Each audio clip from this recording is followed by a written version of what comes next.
আবার কি ছড়াচ্ছে কোভিড? আবার কি হবে লকডাউন? হ্যাঁ বন্ধুরা, আমাদের দেশে বেশ কিছু রাজ্যে নতুন করে বেশ কিছু কোভিডের আক্রান্তের কথা উঠে এসেছে। আগে আমরা জেনে নেব রাজ্য জুড়ে এবং দেশের বিভিন্ন রাজ্যে কোভিড আক্রান্তের সংখ্যা কত। তারপর জানবো ভ্যারিয়েন্টগুলির নাম, সিভিয়ারিটি এবং লকডাউন হওয়ার সম্ভাবনা আছে কিনা।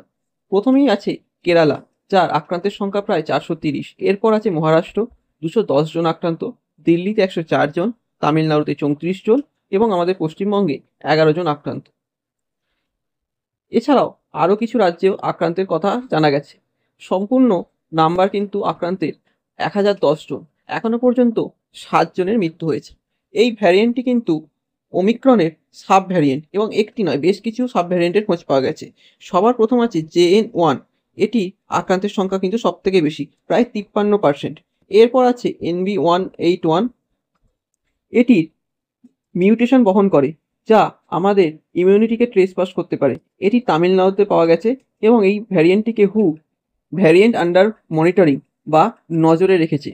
এছাড়াও LF7কে পাওয়া গেছে গুজরাটে। এছাড়াও আরও একটি নতুন ভ্যারিয়েন্ট, যার নাম XFG, এটাকে ভারতে ট্র্যাক করা হয়েছে।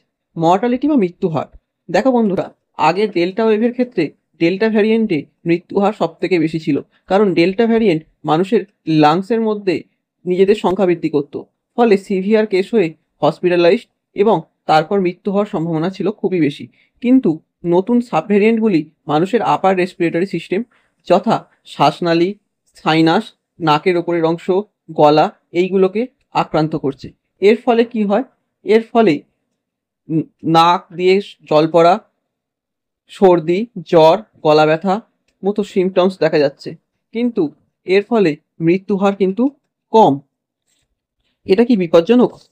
দেখো বন্ধুরা, আগের বারের থেকে এইবারে কি ভ্যারিয়েন্টগুলি কিন্তু আপাততভাবে কম বিপজ্জনক।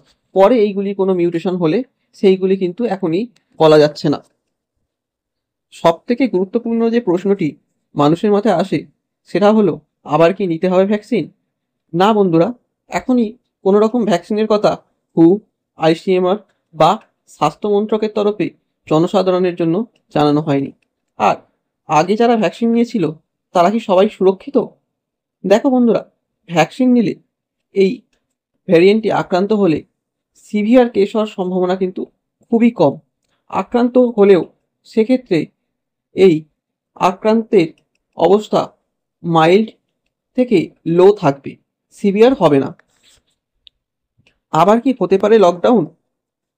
এর জন্য বলতে গেলে বলতে হয়, হু, ICMR এখনই এই ভ্যারিয়েন্টগুলিকে আন্ডার কনসার্নে রাখেনি। এরা এখন এই ভ্যারিয়েন্টগুলিকে মনিটরিংয়ে রেখেছে, তাই লকডাউনের কথা এখনই বলা যাচ্ছে না। তবে এই ভ্যারিয়েন্টগুলি দ্রুত মিউটেটেড হচ্ছে, ফলে এগুলি সিভিয়ার কেস পরবর্তীতে করার সম্ভাবনা থাকছে। সেক্ষেত্রে স্বাস্থ্য মন্ত্রকের তরফে লকডাউনের কথা জানানো যেতে পারে। বিপদ কতটা? বন্ধুরা, এই ভ্যারিয়েন্টগুলি যেহেতু মিউটেটেড হচ্ছে, তাই বিপদের কথা সম্পূর্ণভাবে হয়তো বলা যাচ্ছে না, কিন্তু নতুন একটি মিউটেশন সামনে এসেছে, যেটা আমাদের ইমিউনিটিকে ট্রেসপাস করতে পারে। অর্থাৎ আমাদের ইমিউনিটি স্ট্রং হলেও আমাদেরকে ইনফেক্ট করতে পারে। তাই এর একটি খুব দ্রুতভাবে ছড়িয়ে পড়ার বিপদ তো থেকেই যাচ্ছে। তাছাড়াও এইগুলি আপার রেসপিরেটরি সিস্টেমে আক্রান্ত করছে, তাই এমনিতেও এই ভ্যারিয়েন্টগুলি খুব দ্রুতভাবে ছড়িয়ে যাচ্ছে ডেল্টা ভ্যারিয়েন্টের তুলনায়। সবাইকে সাবধানে থাকতে হবে এই নতুন ভ্যারিয়েন্টগুলির থেকেও। সেই কারণে সকলের উচিত মাস্ক ব্যবহার করা এবং সোশ্যাল ডিস্টেন্স মেনটেন করা এবং পরিষ্কার পরিচ্ছন্ন থাকা। ধন্যবাদ বন্ধুরা। এই বিষয়ে নতুন কোনো আপডেট এলে সবার প্রথম আমার চ্যানেলে আপনারা দেখতে পাবেন। এই রকম জেনারেল অ্যাওয়ারনেসের বিষয়গুলি জানতে আমার চ্যানেলটিকে সাবস্ক্রাইব করুন, ভিডিওটিকে লাইক করুন এবং শেয়ার করুন আরও সকলের মধ্যে জানিয়ে দিতে।